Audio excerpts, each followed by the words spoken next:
All right. Good morning, good afternoon, good evening to everyone for joining us from different locations. Welcome to the webinar. My name is Tanmay and I'm part of the developer community team. Today we have webinar about how to build COVID-19 related apps to support your business, leveraging the power of quantum. And we have experts today, Jarrod Harper from Vermont Electric Power Company and Gunndarr Dotter, who's Senior Digital Architect Temenos. We also have Rob Kaufman, RVP Sales from Temenos. And so we have experts who will be talking about the topic in detail. If this is the first time you're joining the session, make sure you use the Q&A panel to post your questions. We have that panel available now. Do not post in the chat window. We have experts monitoring the Q&A panel, so post it over there. We are also recording this webinar, so it will be available on Basecamp as a resource. So if you have your friends or colleagues who are not available today, you can share the link later. So let's start the presentation. I would like to invite Rob. Over to you, Rob. Thank you.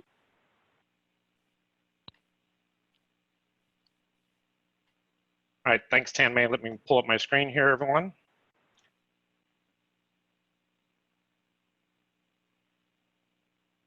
All right, so just a quick agenda. So I'm going to give a quick update on a partnership agreement that was announced a few weeks ago. We'll turn it over to Jarrod from VELCO to take you through how he built the app to support his company's return through the COVID crisis. And then Gunndarr Dotter will show you how to integrate with Quantum third-party services.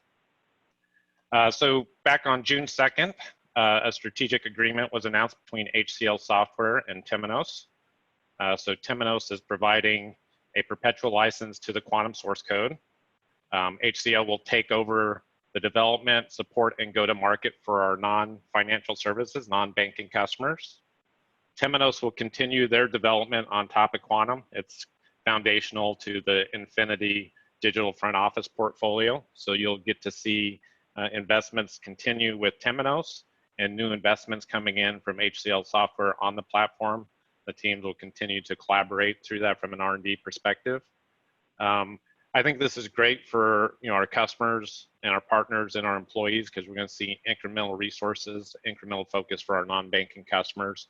A critical point is even though the transition is effective July 1st, the teams will collaborate on a smooth transition for our customers.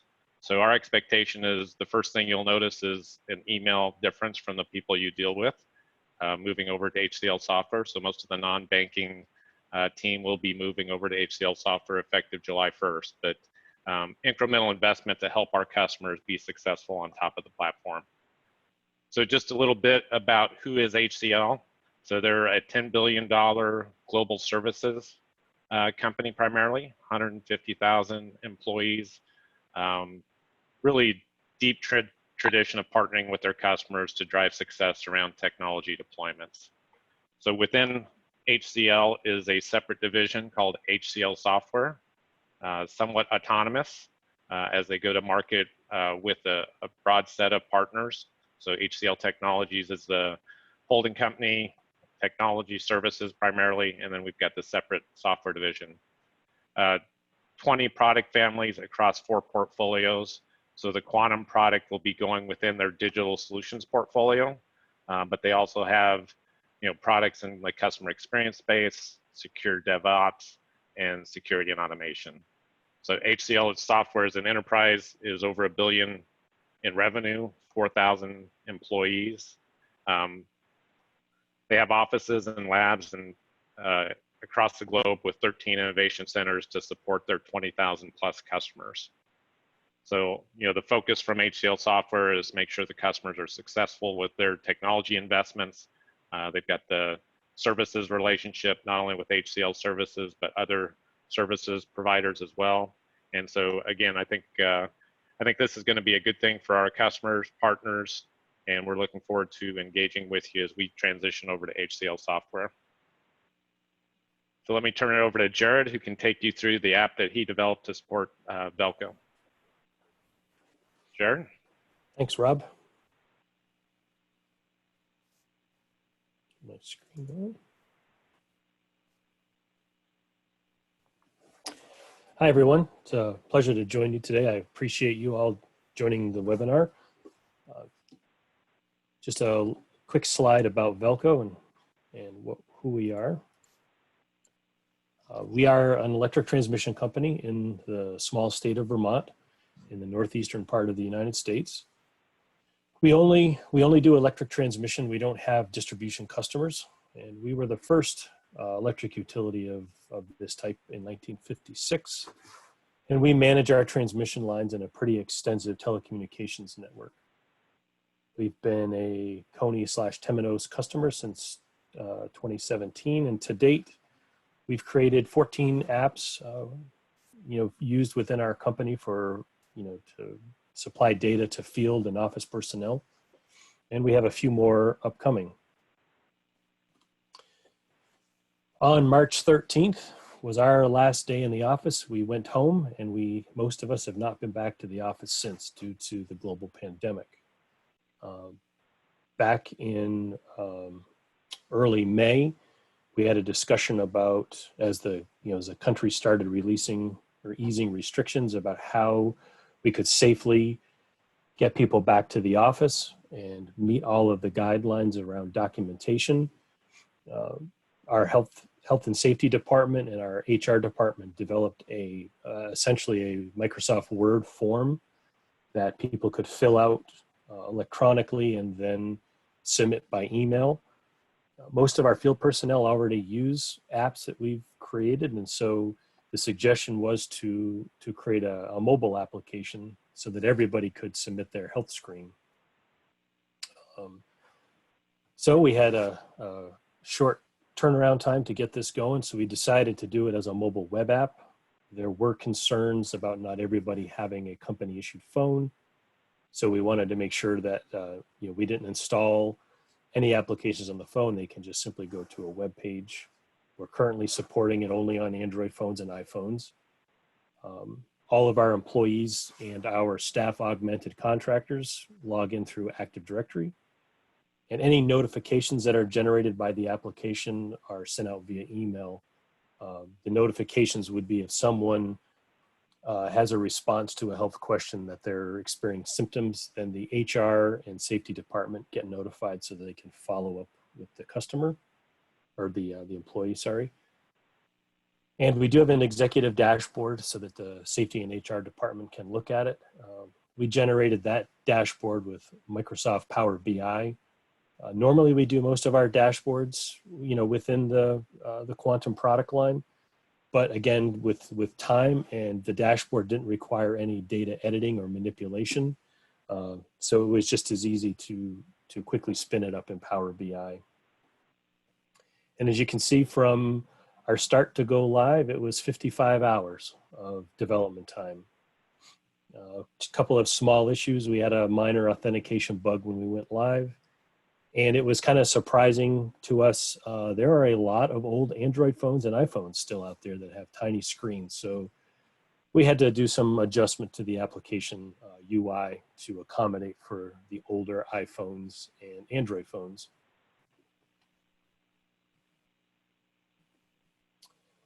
I'll show you quickly how this app works.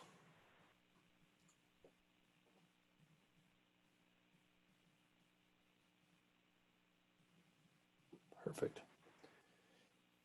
So basic login screen with your Active Directory credentials. The first option that you have is to select where you're going to be doing your work. We have three offices in our Montpelier location. Our main campus is in Rutland, Vermont, at our Pinnacle location. And we have a field personnel office up in the Northeast Kingdom of Vermont. And then we have field substations, transmission lines, or radio sites. And we always have the other option. So somebody simply selects where they're going to be doing their work, and they can submit their health screen. We also, we are allowing people to do their health screen from home up to 2 hours in advance. So as opposed to having people drive into the office and submit their health screen, we wanted to make it easy for people to do it before they left the office. Some of us have long commutes, so it made sense to allow people to do their own temperature checks and then they can drive into the office. But we do have thermometers, the infrared thermometers located at all of the entry doors to our facility. And we wanted just to make sure that people understood the process for cleaning these instruments and the proper way to use them. So we did add a little instruction page.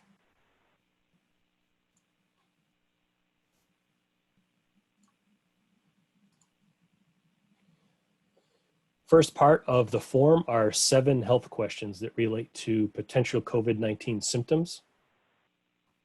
As you can see, fever, chills, cough, difficulty breathing, taste or smell.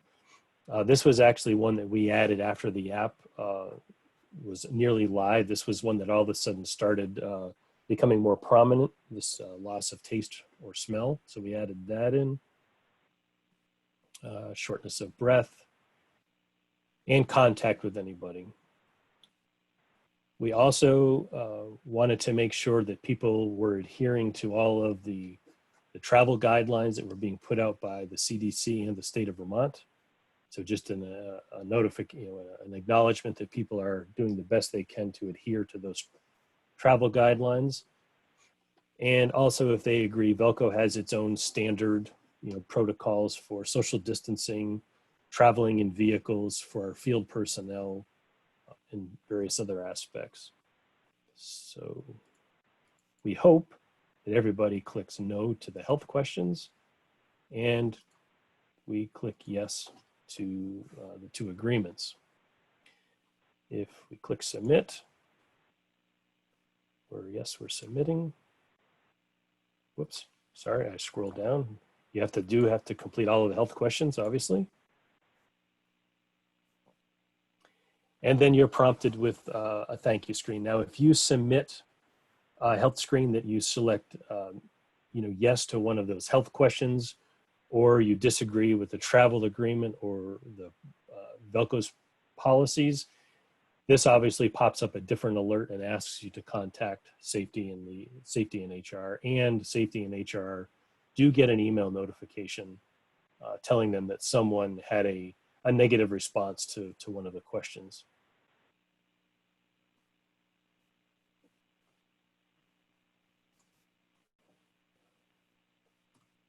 Basic application diagram. Again, this application is obviously, for those of you who have done extensive development in the Quantum product line, it's obviously a very simple application. Everything is being managed through Fabric, storing the data in SQL Server, Active Directory for authentication, and using the engagement service of Fabric to send emails through Microsoft Exchange. And then Power BI is just connected to SQL Server. So again, a basic diagram, a basic application, but it is important. Again, we have to have records of people that are entering the building. In the event that there ever is somebody that comes down with symptoms, we have to look at, doing that contact tracing. State of Vermont is requiring us to keep records of this information. So even though it's a simple application, it was a quick turnaround, it is providing a lot of benefit, just, so that people aren't having to do all these Microsoft Word forms and submit them via email and have people keep track of them. This is what our Power BI dashboard looks like. Again, it's very simple. You simply see the list of the people that submitted these. And again, we hope that the responses, are all what we're looking for. This just allows you to sort by the location, sort by date. We went live on May 6th. So this screenshot was from May 14th. So we had done 219 screens by then. I just checked this morning. We've done over 1,100 screenings so far.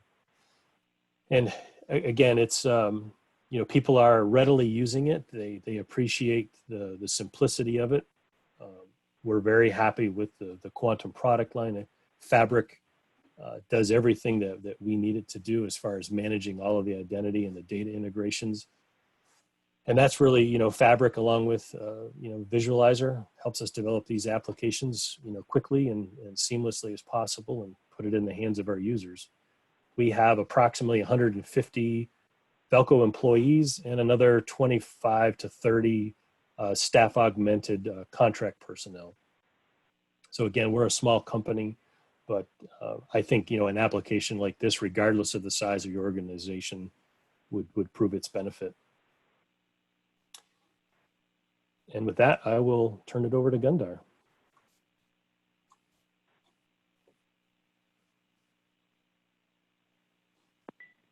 All right, thanks, Jarrod. I appreciate it. Good morning, good afternoon, good evening, everybody. Thank you for attending.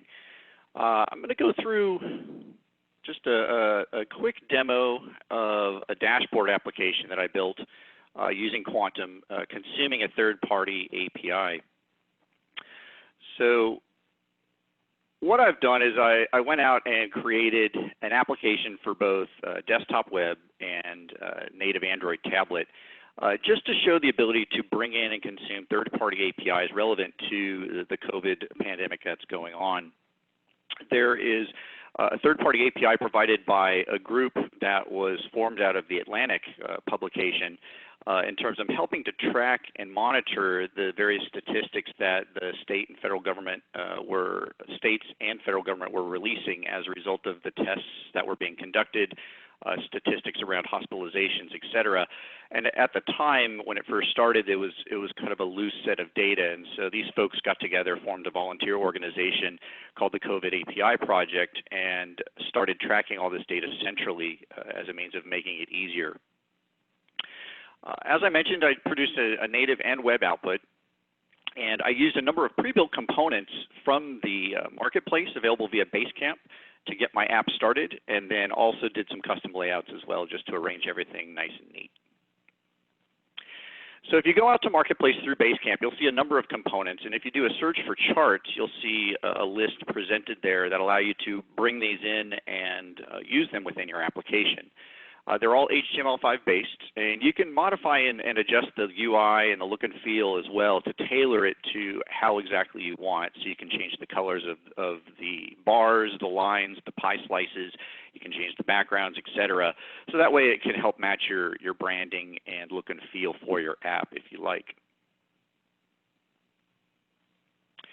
As I mentioned, the COVID tracking project was formed as a volunteer organization from the Atlantic, and it's actually picked up quite a bit of usage nationally here in the U.S. It's all volunteer driven. They've developed an open source API that's a REST API, and it delivers data in the form of either JSON, or you can also get CSV data as well. It's been used around the U.S. as not only by universities and hospitals such as Johns Hopkins. The White House has even used it in terms of citing some of the statistics when they've been doing press briefings, as well as major press publications such as the Wall Street Journal, the Washington Post, and there's others listed on their website. I'd encourage you to go out and check it out. It's a nice set of data that you can play with. It's all open source. There's no authentication required. And as I mentioned, it's a REST JSON data set, so it's very straightforward to use. It presents a number of data sets available, ranging from the U.S. in terms of current data as well as historic data, since the statistics were starting to be gathered, which, like Jarrod mentioned, was about mid-March, probably about the time when he says was sent home is when the data sets actually are started to be dated on this website. It also has tracked a number of states and the local state health organizations, departments of public health, as they've been publishing statistics for their areas. They've also collected and gathered that data and made that available so that you can also query by state, for example, as well as by a specific date if you're looking to drill down in terms of the amounts over time. From just a basic logical architecture perspective, it's just the app talking through Fabric hosted in our cloud. And then, as I mentioned, because it's an open source API, it wasn't very, very complicated to go in and consume and use the REST API right from the Fabric. I've got a couple of screenshots, and then I'll show you here a live demo. The layout is really just a set of charts on one screen. So I have a line chart at the top. I have pie chart, a vertical bar, and then a horizontal bar. It's a nice showcase of the different chart components just from a basic UI standpoint, but it also presents the ability to show the data in terms of how you want to visualize exactly what that data represents. So are you looking in terms of a percentage, in terms of the amount of cases by state, just hospitalizations, how are the states faring against each other in terms of relative numbers, and then I've got line charts showing the trends over time as the numbers have been increasing. The menu over here was really just a placeholder, but it presents an option to perhaps expand the functionality going forward. A screenshot of the Android tablet, and we'll go ahead and move into the demo. So first and foremost, this is the home page for the COVID tracking API. This is the about to give you some information about the project and a little bit of history here. And then they have options for jumping into the data, just viewing it in terms of what they have. They've recently started this to break down the data based upon race and in terms of what races have been affected more by the COVID virus versus others in terms of breaking down the demographics. And then finally, the API itself. Now, the API, as I mentioned, is just a REST API. And so, for example, they have various links here. You can go out and just pick a link to go and view the data. Present it in both JSON and CSV format. And as I mentioned, they present a number of data sets you can work with. So historic US data, current US data, by date, as well as breaking it down for specific states as well. Now, when you view one of these data sets within the page, it does just bring up the raw JSON.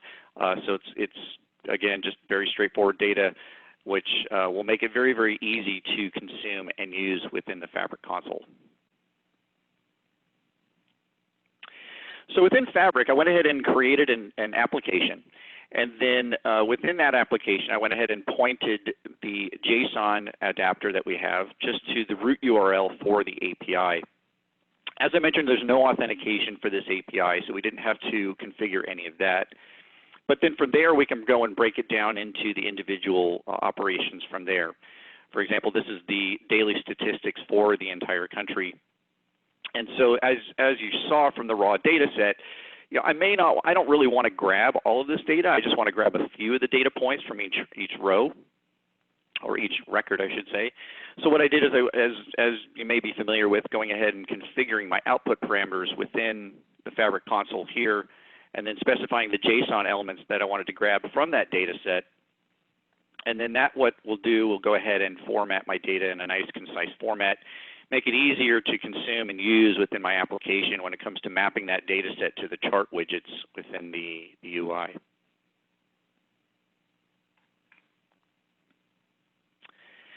Now, the application itself on a web page, you'll see here. So I've got my line chart here, and I've got it representing 3 data groups. You've got your active cases, you've got your hospitalizations over time, and the unfortunate deaths as a result. And so you can see how the line chart will go ahead and redraw and repaint that information. This is the only active functional area of the application. The rest of it is really just read-only statistical data, but then when you refresh the page, it'll update daily as those statistics are updated from the API. The Android tablet looks very similar here as well. So I can go ahead and click on my various data sets. You can see the statistics update accordingly. And again, it's just a consistent user interface. It literally was just taking the form within Visualizer and copying and pasting it from desktop web to the tablet, and everything just flowed smoothly. Quite frankly, it was a nice conversion when I started out just doing the desktop web view, and then I copied and pasted the form into the tablet area to develop that native interface. And I had to tweak a little bit of the chart layout in terms of just the sizing and arranging of the labels, but that was really the only modification I had to make. Other than that, everything was the same. The APIs were the same. The calls to Fabric, all the JavaScript for organizing the data behind the scenes was all consistent and a very easy port from one platform to the other.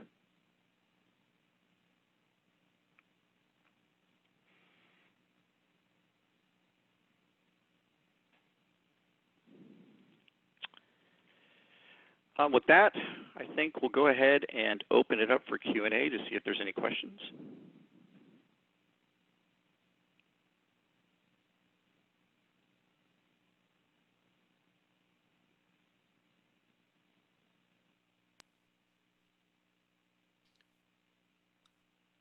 Thanks, Jarrod. Thanks, Gunndarr, for the session today. Thanks for talking about the app in detail and how it works, showing us the demo as well. If you have any questions to all the audience, please post in the Q&A panel. The panel is still open, and we'll make sure we answer your questions. We are still here for a few minutes, so make sure you use the Q&A panel and post your questions over there. There are a few slides that I want to share as well. So Gunndarr, if you stop sharing, I can share my slides as well. Thank you. Thanks.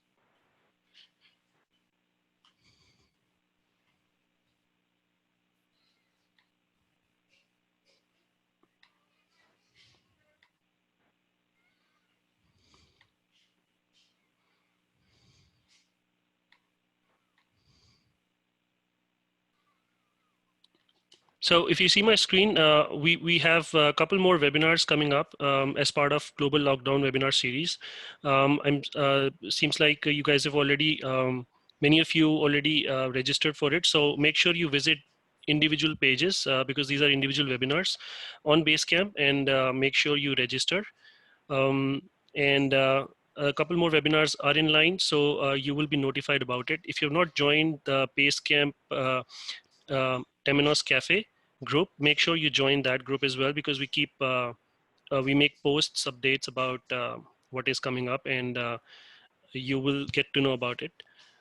Also, as I said in the beginning, this webinar is recorded, so it will be available on Basecamp so that you can listen to it again or share it with your friends and colleagues in case they missed it today. So yeah, this one is the link for the Facebook group that we have, Temenos Dev Community, that you can join and get yourself updated about what events are coming and what's new with Temenos. Plus, there is a Temenos Cafe Basecamp group as well that you can join. It's bit.ly/Temenos Cafe will take you to that group straight away.